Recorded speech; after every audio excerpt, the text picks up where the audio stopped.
Hello everyone, how are you doing? This is MD Tech here for another quick tutorial. In today's tutorial, I'm going to show you guys how to hopefully resolve if Spotify is not playing audio or the sound isn't coming out on your Windows computer. So this should hopefully be a pretty straightforward process here, guys, and without further ado, let's go ahead and jump right into it. First thing you want to make sure is the song is actually playing.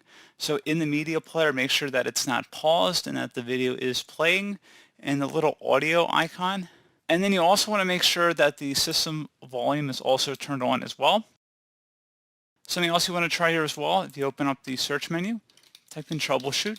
Best match should come back with troubleshoot settings. Go ahead and open that up. On the right side underneath options, select other troubleshooters.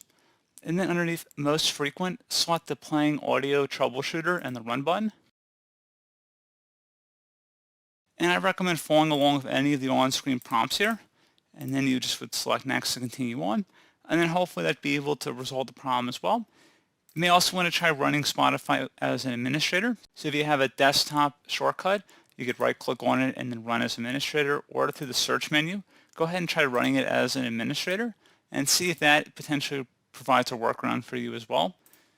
One final thing, you want to open up the sound icon down the taskbar and then select the little gear icon that says all settings. And then on the right side, you want to select sound. Where it says choose where to play sound, you may have to click a drop down here. And you want to select the proper output device. Perhaps you're using an incorrect output device that might not even be connected to your computer. And you may have to add a device here as well. So pretty straightforward process, guys. Do hope I was able to help you out. And I do look forward to catching you all in the next tutorial. Goodbye.